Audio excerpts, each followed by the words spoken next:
Fíjate, que se me rea. Aquí no podemos. Ahí tampoco. Bueno, ahí también.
Habría que ponerle a la traductora una camarita, una medicada.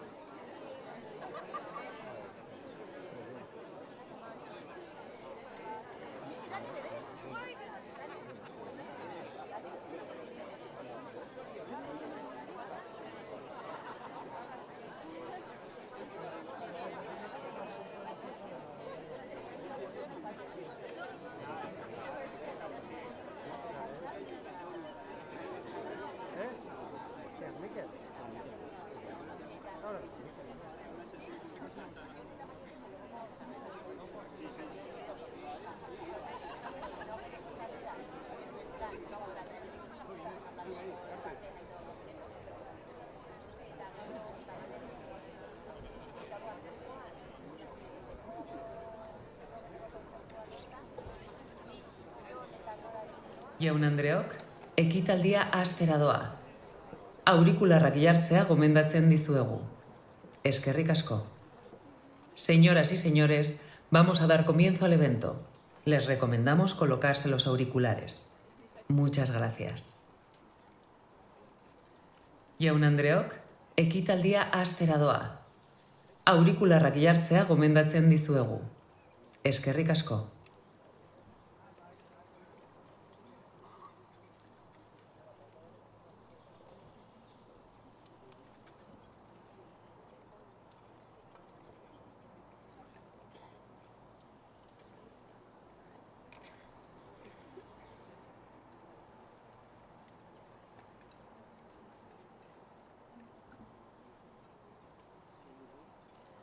Jaun-andreok, ekitaldia hastera doa. Aurikularrak jartzea gomendatzen dizuegu. Eskerrik asko. Señoras y señores, vamos a dar comienzo al evento. Les recomendamos colocarse los auriculares. Muchas gracias. Jaun-andreok, ekitaldia hastera doa. Aurikularrak jartzea gomendatzen dizuegu. Eskerrik asko.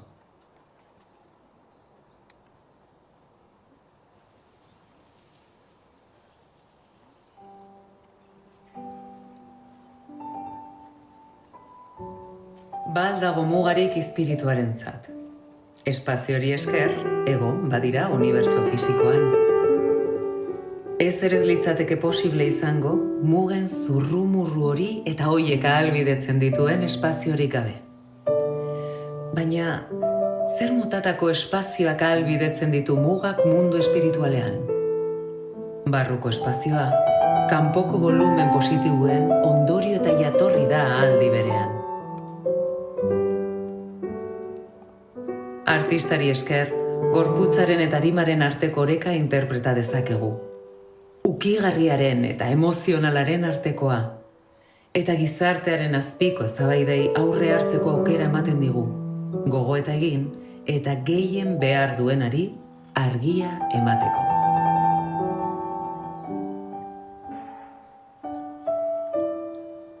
Ez da beraz hizkuntzaren formaz edo kaligrafiaz bakarrikari, baizik eta obraren barne esanahiaz.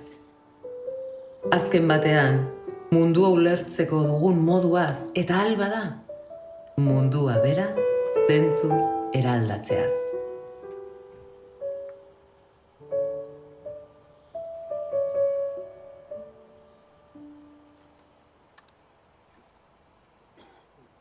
Con ustedes, la diputada general de Guipúzcoa, Eider Mendoza Larrañaga.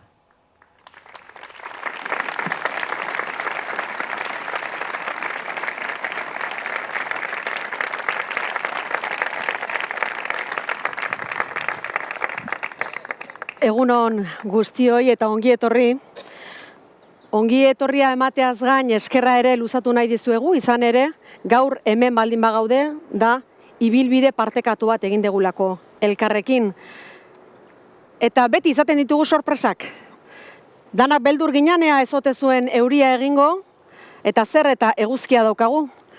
Baina egokitzeko gaitasuna eduki behar dugu, honetan ere, eta ahal baldin bada bidean gozatzen saiatu eta ez sufritu. Txillidalekun gaude gaurkoan, eta txillidalekun egoteak badu esan nahi bat, izan ere txillidak berak aipatzen zuen, bere burua ikusten zuela zuhaitz bat bezala, lurrean ondo errotua, eta besoak mundura zabalik adargisa. Eta guk ere da gustatzen zaigu, pentsatzea eta sinisten dugu, Gipuzkoa ere horrelakoa dala. Oso errotua, bere ohitura, kultura, hizkuntza eta izaera propioari esker, mundura zabalik dagoena, eta aldi berean gerizpea eskaintzen duena. Behar duen orori gerizpea eskaintzen diona. Beraz, leku ezin hobea dugu hau, Hernanin, txillidalekun, eta leku ezin hobea aldi berean kanpoan egiten degulako. Eta kanpoan egiteak ere esan nahi bat du. Ez gera barrura sartu, kanpoan egin nahi izan dugu. Inguruak ere baldintzatzen duelako, eguraldia horren adibide, eta aldi berean ere, bere ekarpena egiten duelako, hemen jendea museoan dabil bueltaka, eta gu jarraituko dugu gure bidea eginez. Zein da helburua gaurkoan, zergatik eskatu dizuegu gaurkoan honea etortzeko? Izan ere, zuetako bakoitzak, ekarpena egin dio Gipuzkoako Foru Aldundiari, gu gure ibilbide horria egiterakoan oso argi gendeukan zuetako bakoitzarekin kontraste ariketa bat egin nahi genuela, konbentzitu da gaudelako helburu partekatuak ezartzen ditugunean hobeto egiten ditugula gauzak, eta ibilbide hori ezarri eta martxan hasi geranean zuekin konpartitu nahi genuen, baina auki ditugu ere mugak, eta mugak izan dira besteak beste ere izan ditugun hauteskundeak. Bai legebiltzarrekoak, aldi berean ere Europakoak, eta horiek horrela ezin genuen horrelako ekitaldirik egin, baina zor genizuen. Aldi berean adierazi, denbora honetan guztian zehar naiz eta horrelako aurkezpenik egiteko aukerarik ez dugun izan, apaltasunez, baina anbizio handiz ari gerala lanean Gipuzkoako Foru Aldundian. Atzera begira ere egin nahi dut, danak daukalako beti arrazoi bat, eta azkeneko bi legealdia hauetan, aurrekoetan, etorkizuna eraikiz egitasmoa abian jarri genuen. Argi geneukalako administrazio publikoek ere berrikuntza politikoa egin behar genuela. Ezin geniela soilik enpresei eskatu berrikuntzan saiatzeko baizik, eta geuk ere geure buruari berrikuntza aplikatu behar geniola. Antizipazioa, esperimentazioa, eta horiek guztiak elkarrekin egitea, elkarlanean egitea. Horri esker, besteak beste, eta aipatzen dugu askotan Gipuzkoa eta gure herria badituela ezaugarri propio batzuk, eta ezaugarri propio horiei esker eta elkarrekin egin dugun lanari esker, gure lurraldeak, gure herriak oinarri sendoak dauzka. Eta nik gogora ekarri nahiko nituzke gaurkoan. 3 adibide jarriko dizkizuet horren inguruan. Bata izango litzateke gure lurraldea, Gipuzkoa, industriala dela, eta gure barne produktu gordinaren 40% industriari eta industriari lotutako zerbitzuei lotuta dagoela. Eta hori azpimarratzekoa da. Aldi berean berrikuntza aipatzen degunean, gure barne produktu gordinaren 2,75 berrikuntzara bideratzen dugu, eta gora doa. Eta aldi berean ere, Langabezia tasa 6,3an dago. Azkeneko krisia, baina datu hobeagoa da hori. Baina aldi berean baditugu desafioak, alegia, hau ez da dena perfektua, baditugu desafioak, eta horiei ere aurre egin behar diegu. Besteak beste, aipatu nahi nuke, langabezia tasa esan dudanez, pasagera langabezia kezka izatetik, lanpostu batzuk betetzeko ezintasuna eukitzera. Asko eta askok esan diguzue, aurten bertan 8.500 lanpostu geldituko direla kubritzeke. Hori beraz, bada desafio bat. Eta badago beste desafio bat ere. Naiz eta gure lurraldea kohesionatua izan, naiz eta oinarri sendoak euki, hemen, oraindik gaur egun, 5,4 pobrezia egoeran dago. Horiek dira, dauzkagun desafioak, gureak propioak direnak, baina baditugu beste batzuek ere. Eraldaketa izugarriak bizitzen ari gera, geuri ere eragiten digutenak. Eta horren inguruan gogoeta egiteko, eskatzen diot Asensio jaunari, nire lankide eta gobernu kide den Jose Ignaziori mesedez, holtzara igotzeko eta horren inguruan, zeure gogo eta partekatzeko bertaratu dien guztiekin. Eskerrik asko. Eite.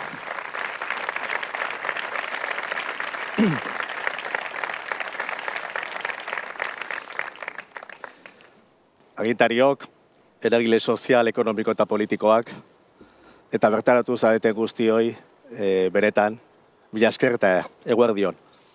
Aipatu da 10 hilabete goaz gobernuan, eta guretzat gaurko eguna oso garrantzitsua da, egun estrategikoa esango nuke, zuekin partekatzen den eguna delako.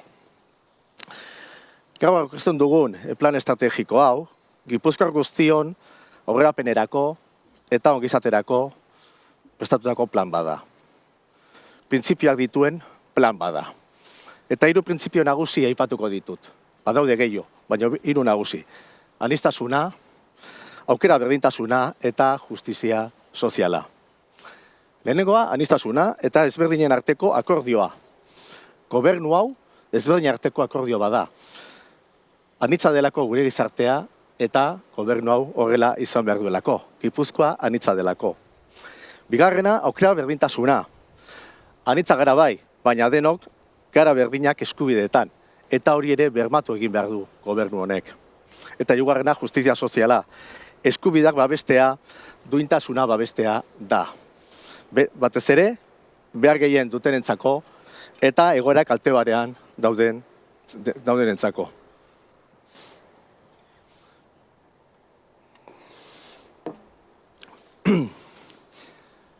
Printzipioei jarraituz, plan estrategiko honek 2 oinarri ditu, eta aipatuko ditut. Lehenengoa, guztion ongizatea eta aurrerapena bermatzea, eta bigarrena gure bizikidetza hobetzea desberdinen arteko errespetua bermatuz. 9 urte hauetan, foru gobernu honek, egin den ibilbidea, aurreko liskarrak alde batera utzi, eta herritarren onerako izan dela esan dezakegu. Eta adibide argi batzuk jarriko ditut. Batzuk aipatu dira. En empleo y en afiliación a la Seguridad Social, cifra récord de afiliación, 340.000 personas. Las inversiones en políticas sociales son el 50% de nuestro presupuesto, 700 euros por habitante y año. Hemos hecho de la movilidad un derecho social.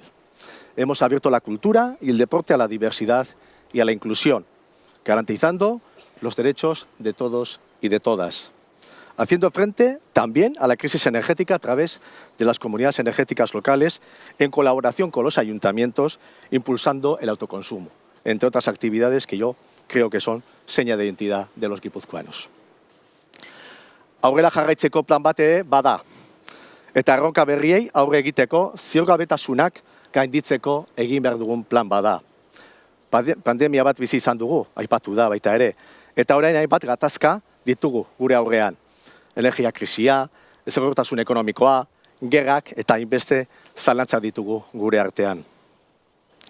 Kristalesko bolarik ez dugu, argi eta garbi. Eta lata guzti, datorrenerako prest egon behar gara. Eta hori da plan hau, hortarako da guk aurkezten dugun plan hau. Ibilbide hori garbi bat izatea. Eta 3 erronkei erantzuna eman behar zaie. Askotan aipatu ditugu, baina lata guzti aipatu eta era laburrean, bakatu, era laburrean saiatuko naiz aipatzen. Lehenengoa, digitalizazioa eta eraldaketa teknologikoa. Bigarrena, gizartearen eta zainketaren eraldaketa. Eta hirugarrena, transizio ekologikoa eta klima aldaketa. Esan bezala, banan-banan aipaituko ditut. Lehenengoa, digitalizazioa eta eraldaketa teknologikoa. Digitalizazioa eta adimen artifiziala gure bizitzako alderdi guztietan lerrotuta dagola esan dezakegu. Gipuzkoak apustu sendoa egin behar du teknologian, berrikuntzan eta talentuan. Ezagutzan, oinarritutako ekonomia bat behar dugu. Balioa, kalitatezko enpleguak eta soldata onak bermatzeko hain zuzen. Una apuesta en doble sentido. La primera, nuestras pymes. Las empresas de menos de 50 trabajadores de nuestro territorio han generado 2 de cada 3 empleos del territorio. Yo creo que es una seña de identidad también de los guipuzcoanos. La digitalización en estos sectores es clave para aumentar su competitividad y su capacidad de crear empleo y bienestar. Nuestros jóvenes. La formación o el futuro de Guipúzcoa está en el talento de sus jóvenes. Ellos tienen la capacidad y la formación para impulsar la transformación tecnológica a la que nos enfrentamos. Tenemos que contar con ellos, sin lugar a dudas, y ofrecerles oportunidades y salarios justos para construir su proyecto de vida. Y en este ámbito ya hemos dado algunos pasos, ya tenemos proyectos tractores en marcha. Citaré algunos. El Centro de Ciberseguridad CIUR. Hemos invertido todos los años 4,6 millones en ayudas a la red I+D+I e incentivos fiscales para las personas emprendedoras, por citar algunas de las actividades y proyectos que ya hemos puesto en marcha. Bigarrena, eraldaketa soziala eta zainketak. Gero eta gizarte zaharragoa gara, Gipuzkoarren laurdenak 75 urte baino gehiago ditu, eta laster 2035ean erena izango da. Zainketa beharrak ugaritu egingo ditu argi eta garbi. Pertsonak erdigunean jarri behar ditugu, eta haien eskubideak bermatu. Kalitatezko arreta sistema jasangarri bat bideratzen ari gara Gipuzkoan. Denbora beharko dugu noski, baino martxan gaude. Nuestra sociedad es cada vez más diversa y plural. Los migrantes han aumentado un 25% respecto a la legislatura anterior. 1 de cada 3 nacimientos en nuestro territorio es de madre extranjera. Gracias a la inmigración, garantizamos la renovación generacional de Guipúzcoa. Pero pizkatu kaugu gaur, Bai. Tautarako noski, pertsona gehiago beharko ditugu zaintzan eta ekonomia berri bat garatzeko.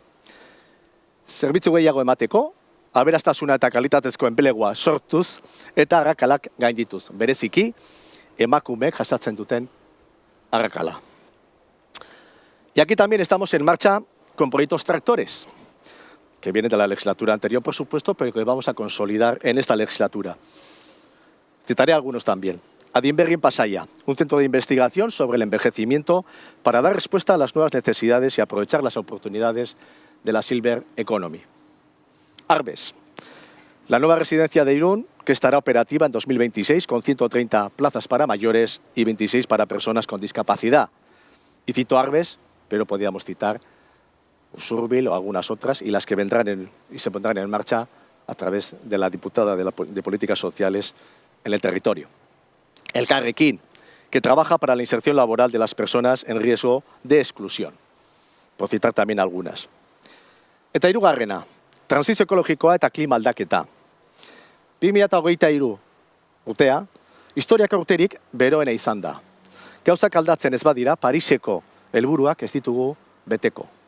Mundu mailako larrialdi klimatiko bat bizi dugu noski, baina ondo dakigu erantzunak tokian eman behar direla. Inork ez digu lanak egingo. Gurea da gauzak aldatzeko ardura. Nuestro futuro será sostenible o no será. Es frase hecha, claro que sí, pero es una realidad también. Gure erantzuna naturklima da. Klima aldaketari aurre egiteko Gipuzkoako fundazioa. Tokian, tokiko politikak bideratzeko sortu dugun fundazioa. Eta 3 ardatz nagusi ditu. Lehenengoa, klima aldaketaren aurkako borroka, ekonomia zirkularra eta transizio energetikoa. Debemos transformar nuestros sistemas de producción, se ha citado anteriormente también por la diputada general, en movilidad y también los hábitos sociales, avanzando hacia una nueva economía verde y una sociedad descarbonizada, en clave de oportunidad, siempre en clave de oportunidad. Yo creo que en Guipúzcoa, los guipuzcoanos sabemos que lo tenemos que hacer así. Todos los retos de futuro hay que convertirlos en oportunidad. Este es un ejemplo de ellos. La forma de reducir emisiones, impulsando una nueva economía en la que podemos ser líderes y acceder a nuevos mercados, porque la sostenibilidad es ya un factor de competitividad imprescindible. No es una variable a tener en cuenta, no. Es una condición imprescindible que tenemos que tener en cuenta. Tenemos que impulsar la eficiencia energética, apostar por las energías renovables y promover el consumo. Nuestra hoja de ruta en Guipúzcoa se llama Guipúzcoa Clima 2050 y nuestro objetivo, alcanzar la neutralidad climática en 2045. Y aquí también tenemos proyectos tractores en marcha. Móvil, para que Guipúzcoa siga siendo líder en el sector de la automoción y el transporte eléctrico. Circularbat, un proyecto referencial para desarrollar un sector dedicado al reciclaje y reutilización de baterías, a la vez que se desarrollan las nuevas baterías. El CPR, Centro de Preparación para la Reutilización, imprescindible también para dar pasos en la economía circular. Y las comunidades energéticas, que han llevado la energía renovable a 55 municipios en colaboración, como he dicho, entre Diputación y alcaldes y municipios. Y el objetivo es llegar a las 88 poblaciones guipuzcoanas a final de esta legislatura. Eta ja bukatzera noa. Eta bukatzeko galdera da, zertarako plan estrategikoa? Gipuzkoa justuago bat eraikitzeko. Nik uste dut denok ados egongo garela honekin. Eta hori lortzeko beharrezkoa da helburuak eta erronkak partekatzea. Zue guztiekin partekatzea. Egunero partekatzea esango nukenik. Gizarte osoaren parte-hartzea eta implikazioa lortzeko hain zuzen. Foru gobernuaren egitekoa da norabidea finkatzea. Noski baietz. Bakoitzak bere ardura du eta gureari ez digu uko egingo noski. Baliabideak eskaintzea eta erraztasunak ematea ere. Aurrean dugun eraldaketa teknologiko, sozial eta ekologikoari aurrera bidatzeko. Baina esan bezala, hau guztion lana da. Eta guztiok bermatu o barneratu behar ditugu helburu eta erronka hauek. Como decía, esta es una misión, el ejemplo de las instituciones por un lado, pero llegando a acuerdos, respetando las diferencias y poniendo el acento en lo que nos une es absolutamente imprescindible. El respeto, la justicia, la pluralidad son las mejores garantías para que la unidad de acción, el trabajo en equipo y la convivencia sigan adelante. Eta azkeneko esaldi batekin bukatuko dut, eta nik uste dut denok ados egongo garela. Gipuzkoan ondo dakigu hoiek direla gure herritarrei aukera hobeak eta ongizate handiagoa emango dien etorkizuna lortzeko beharrezko baldintzak. Eta guztioi mila esker.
Eskerrik asko Gorka. Beno, ikusten dezue, izan da oso intensoa. Eta uste genuena, baino askoz ere gauza gehiago egin dugu. Hala eta guztiz ere, ibilbide horriaren berri eman aurretik, nik datu bat jarri nahi dut gaurkoan mahai gainean. Esanguratsua delako benetan. 23. Zergatik 23? 23 da Gini indizearen arabera Gipuzkoaren kokapena. Gero eta kopuru txikiagoa, orduan eta desberdinkeria sozial gutxiago. Eta zergatik ekarri nahi dut kopuru hau onera? Ze aipatu dugu desafio handiak dauzkagu propioak direnak, baita bestelakoak ere, Jose Naziok aipatu dituen bezala, pasa dugu pandemia, pasa dugu krisia, eta hala eta guztiz ere, Gipuzkoak hobera egin du parametro horretan. 2017an 25,3 puntuan geunden kokatua, eta 2022an 23 puntura jetxigera. Gainontzeko guztik okerrera egin dute, edo berdin mantendu dira. Horren adibide, Danimarka, Suedia edo Finlandia. Baina aldiz Gipuzkoak hobera egin du. Zergatik hau? Zergatik hainbeste zailtasun eukita, zergatik pandemia, krisiak, desafio, eraldaketak eukita, zergatik egin dugu hobera? Gizarte desberdinkeriei dagokienez. Lurralde bakarra daukagu gure aurretik, eta da Eslovakia. Eslovakian 21,2 puntutan daude, baina gainontzeko guztik gure atzetik. Europan 29,2, Euskadin 26,1, Estatuan 32 puntu, eta guk hobera egin dugu. Sinistu nahi dugu, izan dela, helburu partekatuak ezarri ditugulako. Aurreko legealdian helburu bat jarri genuen eta zan, Gipuzkoa izatea desberdinkeria gutxien duen lurraldea. Helburu partekatua izan zan eta elkarrekin bide hori egin degulako, ulertzen dugu puntu honetara iritsi gerala. Zailtasun guztiak kontuan eukita.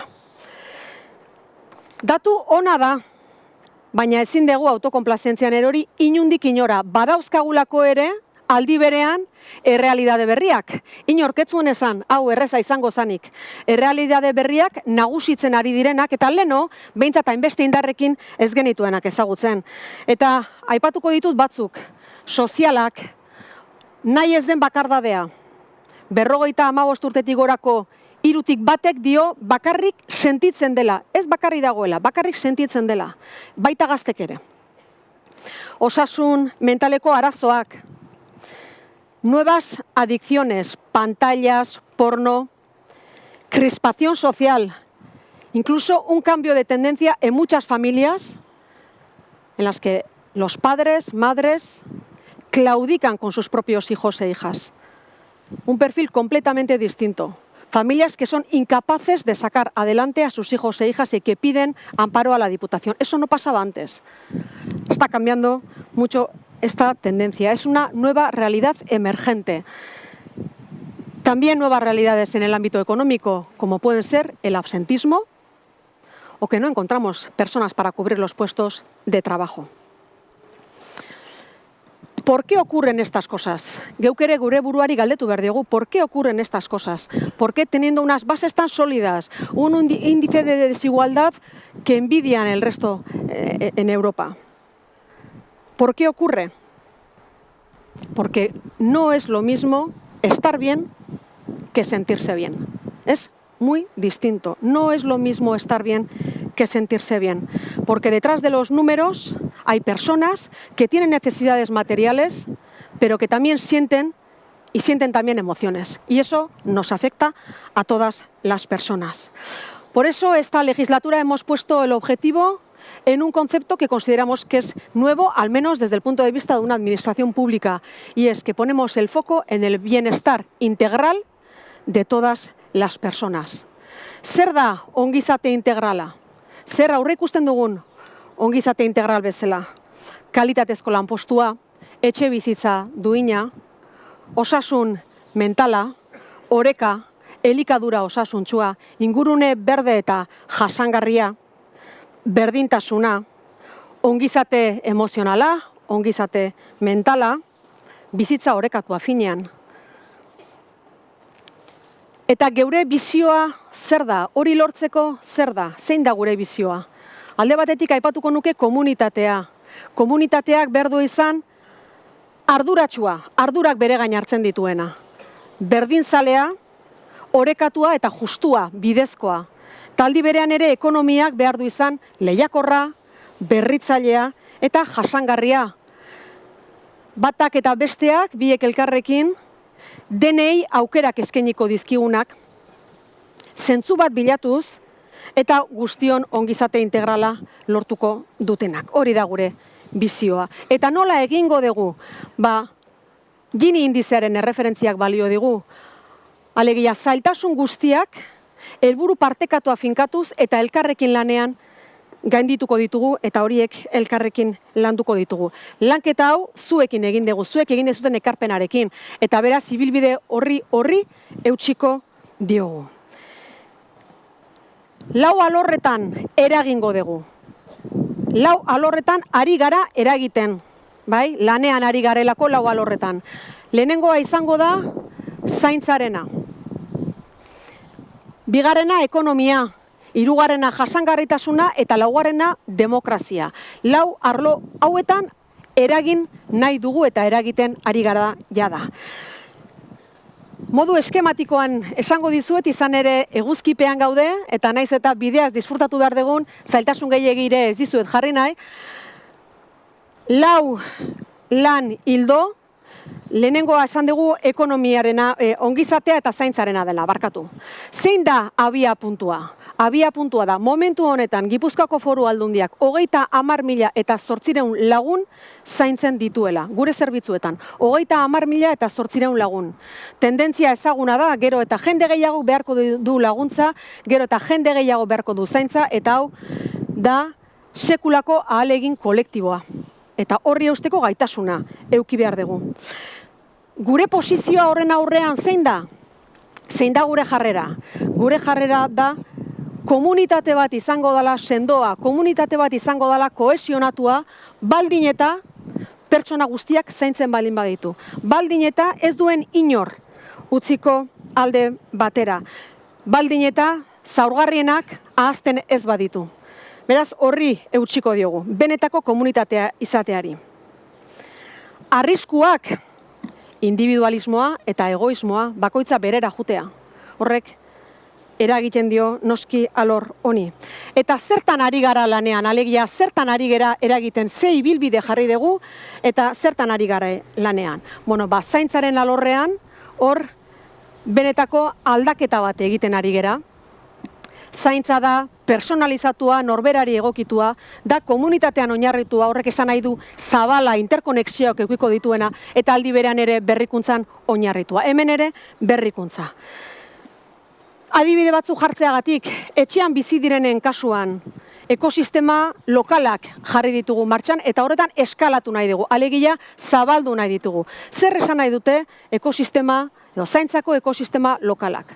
Hori da, ambulategia, udala, Gipuzkoako Foru Aldundia, botika eta komunitateak elkarrekin lan eginez, hobeto zaintzen ditugula pertsonak etxean daudenean. Hobeto zaintzen ditugu, horrek inpaktoa dauka. Konprobatu dugu, esperimentatu dugu, eta orain eskalatzea tokatzen zaigu. Eta horretan ari gara. Egoitzetan daudenean, berriak, 3 eredu horietan oinarrituta, irekia, herrira irekia, gela, ospitaleko gela batetik, norberaren etxean egongo balitz bezala, goxo, gure txokoa, bakoitzaren txokoa eukitzera, personalizatua, erabat. Eta aldi berean ere berrikuntzan oinarritua, bertan bizi direnei eta langilei ere bizitza errazteko. Aldi berean, badauzkagu 75 martxan daudenak horietan zer berritzen ari gera. 30 egoitzatan jada transizioa eginda dago edo transizioa egiten ari da.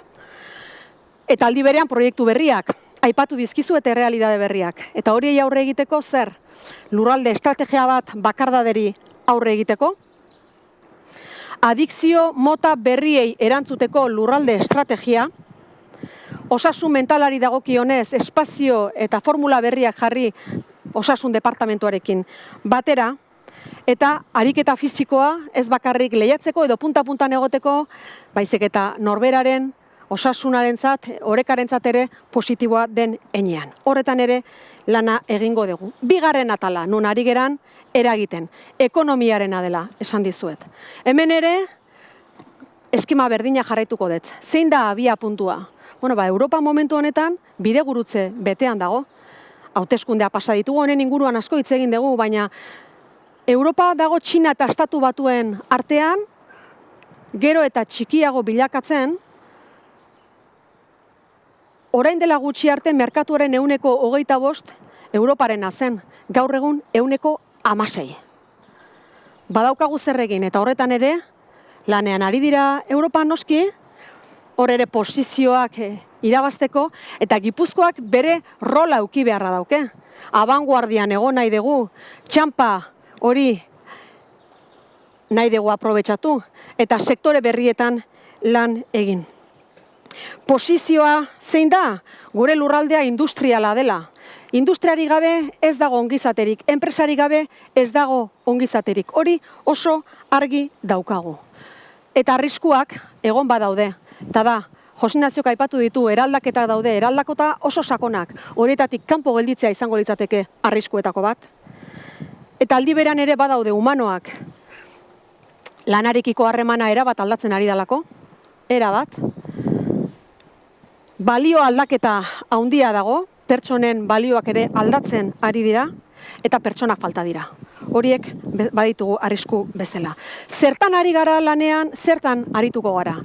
Aipatu dira proiektu batzu, baina guretzako ezinbestekoa dira, eta gaina ilusio handiakin egiten ari gera, eta badakigu, pentsatzen dugu elkarrekin egun degulako, sekulako ekarpena egingo diogula gure lurraldeari, Gipuzkoari, eta aldi berean ere herriari. Bat, mobilpoloa, mugikortasun berriaren inguruan. Erabat aldatzen ari den sektore bada, hor eskainiko diegu akonpainamendua eta eskainiko diegu ere saiatzeko, trebatzeko azpiegiturak. Teknologia kuantikoen inguruan ere, polo bat atzo aurkeztu genuen estrategia zein dan. Eta ez da soilik superordenagailua Gipuzkoara ekartzea, baizik eta da superordenagailu horrek eskaintzen dituen aukerak balio izatea lurralde guztiari, herri guztiari, aukerak biderkatzeko, gauzak askoz hobeto egiteko eta askoz ere azkarrago egiteko. Lagunduko dio enpresa sare guztiari, hori da helburua. Aldi berean, errepide adimentsuak martxan dauzkagu, probatzen ari gera horretan ere, eta jarraituko dugu. Fiskalitatea, orain arte, dirua biltzeko tresna bezala ezagutzen zen, eta gure apostua da, etorkizuneko erronkei erantzuteko tresna bezala ere erabili behar dugula fiskalitatea. Lerrokatzeko etorkizuneko espazio horietan. Absentismoaren inguruan, ere lurralde estrategia bat egingo dugu. Zergatik daukagu hain tasa altua? Zergatik enpresa batean 3,5 eta beste batean 4,14? Zer dago horren atzean? Hor lurralde estrategia bat abian jarriko dugu, absentismo hori lehenengo arrazoia topatzeko eta gero horri aurre egin ahal izateko. Eta pertsonak erakarri, pertsonak finkatu eta sortu.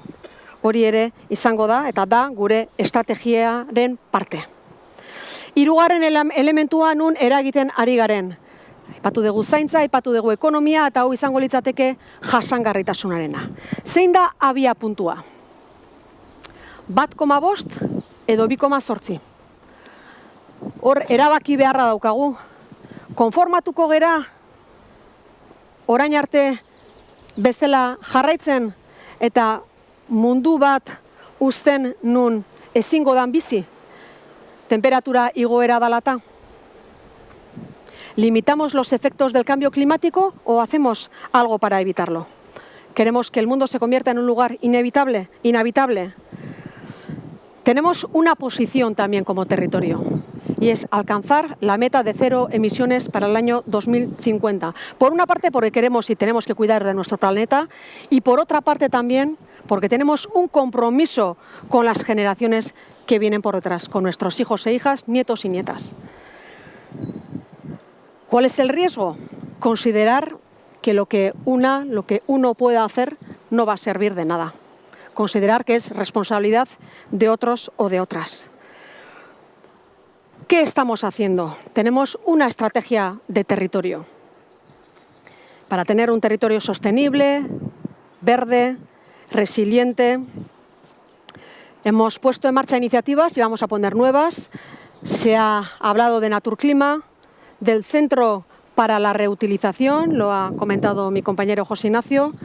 La meta para el año 2030 es reutilización de residuos domésticos de un 15% y estamos muy lejos.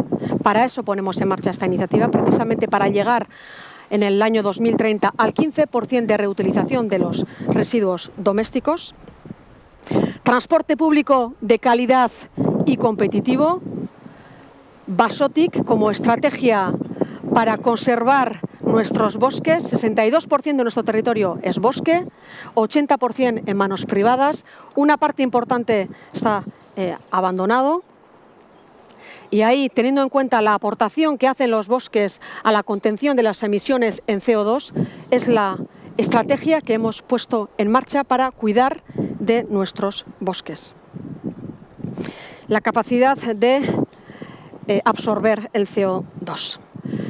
Laugarren elementua, aipatu dizuet demokraziarena.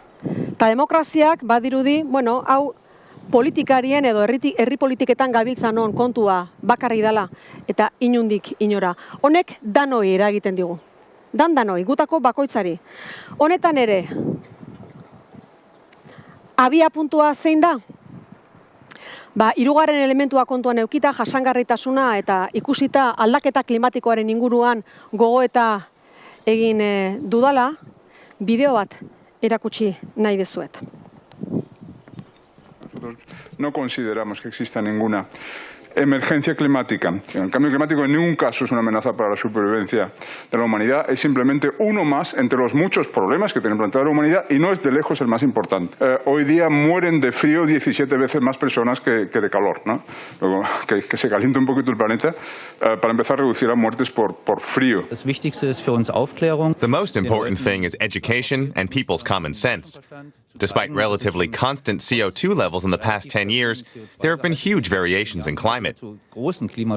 There's no cause and effect between CO2 and temperatures. Sí a la familia natural, no a los lobbies LGBT, sí a la identidad sexual, no a la ideología de género, sí a la cultura de la vida, no a la inmigración masiva, sí al trabajo de nuestros ciudadanos, no a las grandes finanzas internacionales, no a las burócratas de Bruselas, y sí a nuestra civilización.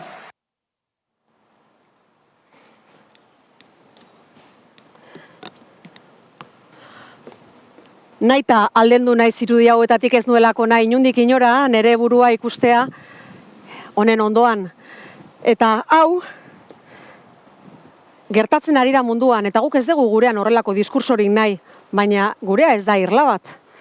Eta honek guri ere eragiten digu. Ikusi besterik ez daukagu.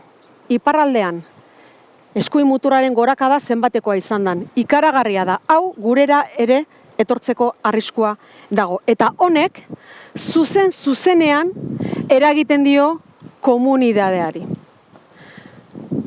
Gure komunidadeari eragiten dio.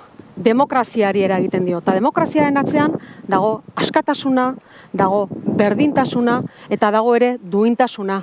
Horiek zaindu beharrean gaude bai edo bai. Ezinbesteko balioak direlako horiek demokrazia batean eta zaindu beharrean gaude. Hori sekulako arriskua da.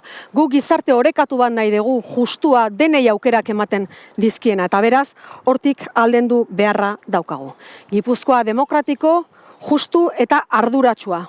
Horretan nahi dugu jarraitu lanean. Hori eraikitzen jarraitu nahi dugu. Baina arriskuak hemen ere badaude, gainontzekoetan dauden bezala hemen ere badaude. Eta besteak beste aipatuko nituzke demagogia, arinkerian aritzea, arerio politiko etxai bezala hartzea. Edo ardurak beste batenak direla soilik pentsatzea. Ezberdina ez aitortzea, horiek arrisku sendoak dira. Zertan ari gara honen aurrean, nola jardun demokrazia ahuldu nahi duten horien aurrean, nola jardun gure komunidadea ahultzeko bidean edo arriskuan egon baldin bada. Gu formula bati eutsi nahi diogu. Balio izan digulako orain arte eta balioko digulako etorkizunean. Sinistuta gaude horretan. Gure etorkizuna eraikiz estrategia sendotuko dugu eta horretan sakonduko dugu etorkizunean ere. Elkartegintzan komunidadea osatzen duten pertsonen artean hor ere estrategia lantzen ari gara, lurraldeko estrategia ez dagoelako erreleborik elkartegintzan eta horrek gure komunidadeari sekulako ekarpena egiten dio eta kohesioa sortzen du ere aldi berean.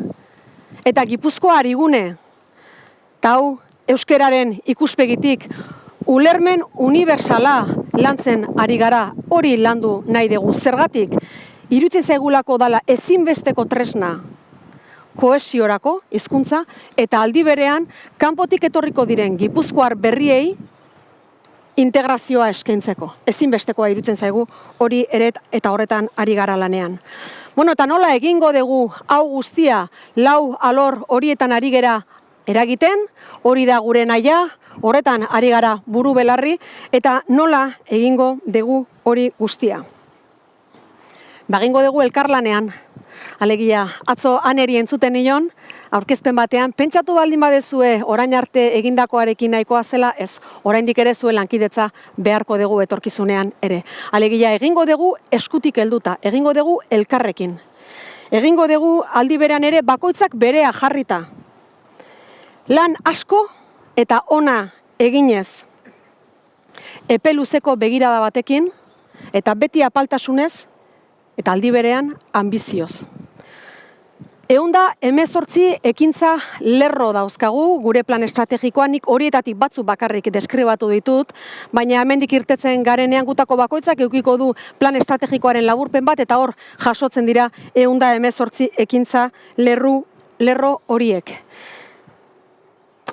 Helburu partekatuak ezartzen ditugunean, gai garelako zailtasun guztiak gainditzeko.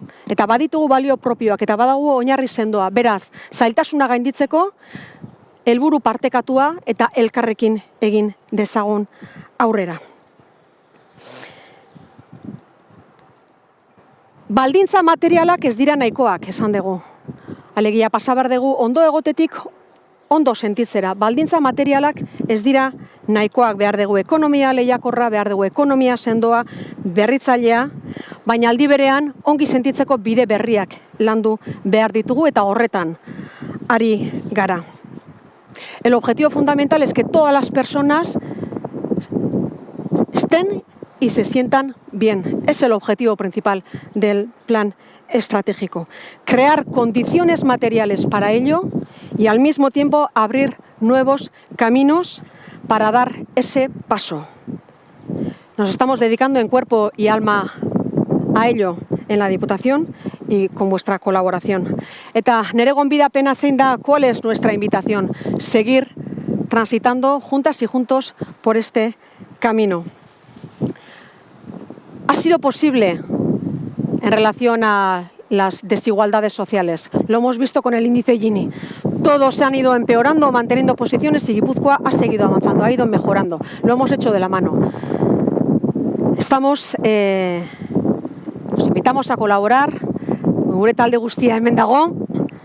Maria falta zaigu, tamalez gaurkoan ezin da gurekin egon, baina Jose Ignacio, Irune, Azahara, Xavier, Maite, Ane, Jokin eta Goizane, ni neu, Maria, elkarrekin lan egiteko prest gaude. Gu eta gure atzean dauden pertsona guztiak 1909 langile ditugu Gipuzkoako Foru Aldundian. Eta sinistuta gaude, hau ez degula guk bakarrik egingo.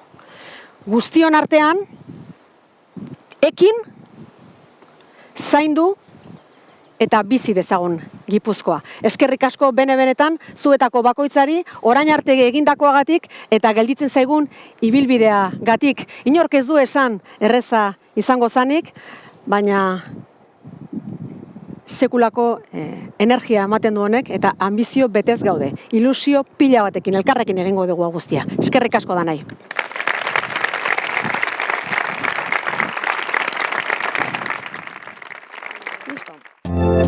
Jon, Maite, Iñaki, pertsonak.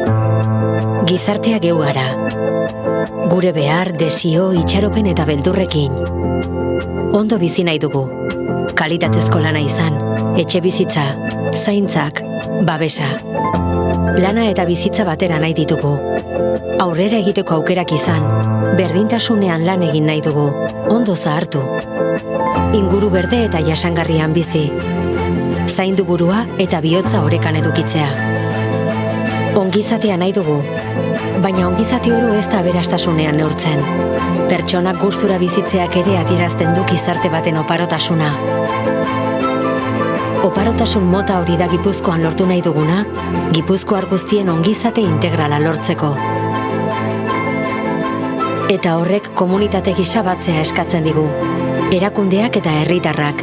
Aurrera egiteko ez ekonomikoki bakarrik, baizik eta maila guztietan. Gaur egungo erronkei aurre egiteko, ekonomikoak, teknologikoak, ingurumenekoak eta sozialak. Batez ere sozialak. Aukerak sortzen eta pertsonak babesten burubelarri dabilen lurraldea izan behar dugu. Desberdintasunen aurka borrokatzen duen lurraldea. Berea defendatzen duena, munduari irekia. Empatikoa eta konprometitua, komunitarioa eta demokratikoa. Gero eta lurralde jasangarriagoa, berdeagoa eta orekatuagoa. Pertsonen ongizate integrala zaintzeko ekimena duen lurraldea izan behar dugu. Bakoitzari etorkizun handiko bizitza bete-betea bermatzeko. Gipuzkoako Foru Aldundia. Ekin, zaindu, bizi.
Sí.